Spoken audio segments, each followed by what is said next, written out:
ഒരിക്കലൊരു ഗ്രാമത്തിൽ ഒരു കർഷകൻ ഉണ്ടായിരുന്നു. അയാൾ വീട്ടിൽ പലതരം മൃഗങ്ങളെ വളർത്തിയിട്ടുണ്ടായിരുന്നു. കൂട്ടത്തിൽ ഒരു കഴുതയും ഉണ്ടായിരുന്നു. ഉപ്പുണ്ടാക്കി വിൽക്കുന്നതായിരുന്നു അയാളുടെ പ്രധാന വരുമാന മാർഗം. കർഷകൻ എല്ലാ ദിവസവും കഴുതപ്പുറത്ത് ഉപ്പുചാക്കുകൾ വെച്ച് കെട്ടി ചന്തയിലേക്ക് പറഞ്ഞു വിടുമായിരുന്നു. എല്ലാ ദിവസവും പോകുന്നത് കൊണ്ടാകണം കഴുതയ്ക്ക് വഴി കൃത്യമായി അറിയാമായിരുന്നു. ഒരു പുഴ കടന്നു വേണം ചന്തയിലേക്ക് എത്താൻ.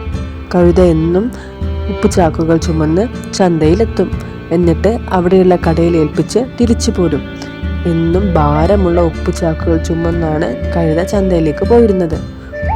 ഒരു ദിവസം അറിയാതെ കഴുത വെള്ളത്തിൽ വീണുപോയി. ഉപ്പുചാക്കുകൾ ആകെ നനഞ്ഞു. കുറച്ചു ദൂരം നടന്നപ്പോൾ കഴുതയ്ക്ക് ചാക്കുകളുടെ ഭാരം കുറഞ്ഞു വരുന്നതായി അനുഭവപ്പെട്ടു. കഴുത വേഗത്തിൽ ചന്തയിൽ പോയി തിരിച്ചു വീട്ടിലെത്തി. പിറ്റേ ദിവസവും പതിവ് പോലെ കഴുത ചന്തയിലേക്ക് പോവുകയായിരുന്നു. അന്നും ചാക്കുകളുടെ ഭാരം കാരണം കഴുത പുഴയിൽ വീണുപോയി. കരയിൽ കയറിയ കഴുതയ്ക്ക് അന്നും ചാക്കുകൾ ഭാരം കുറഞ്ഞതായി തോന്നി. കഴുതയ്ക്ക് കാര്യം പിടികിട്ടി. ഉപ്പുചാക്കുകൾ വെള്ളത്തിൽ വീണു കഴിഞ്ഞാൽ ഉപ്പ് അലിഞ്ഞു പോകുമെന്ന് അവന് മനസ്സിലായി. എത്ര നാളുകളായി ഞാൻ ഭാരം ചുമക്കുന്നു, നാളെയും ഞാൻ വെള്ളത്തിലിറങ്ങും, കഴുത മനസ്സിൽ കരുതി. പിറ്റേ ദിവസവും പതിവ് പോലെ അവൻ ചാക്കുകളുമായി വീട്ടിൽ നിന്ന് നടന്നു നീങ്ങി.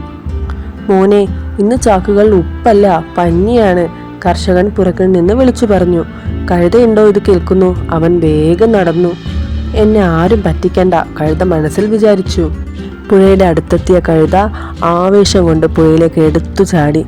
എന്നിട്ട് കുറേ നേരം അവിടെ നീന്തി കളിച്ചു. പക്ഷേ പുഴയിൽ നിന്ന് അവന് കരയിലേക്ക് കയറാൻ കഴിഞ്ഞില്ല. പഞ്ഞികൾ ആകെ നനഞ്ഞിരുന്നു. അവൻ ഒരുവിധം എങ്ങനെയോ കരയിലെത്തി. അവന് തൻ്റെ അബദ്ധം മനസ്സിലായി. കർഷകൻ പറഞ്ഞത് കേട്ടിരുന്നെങ്കിൽ തനിക്കൊരിക്കലും ഈ അവസ്ഥ വരില്ലായിരുന്നു എന്ന് ആലോചിച്ച് അവൻ തേങ്ങിക്കരഞ്ഞു.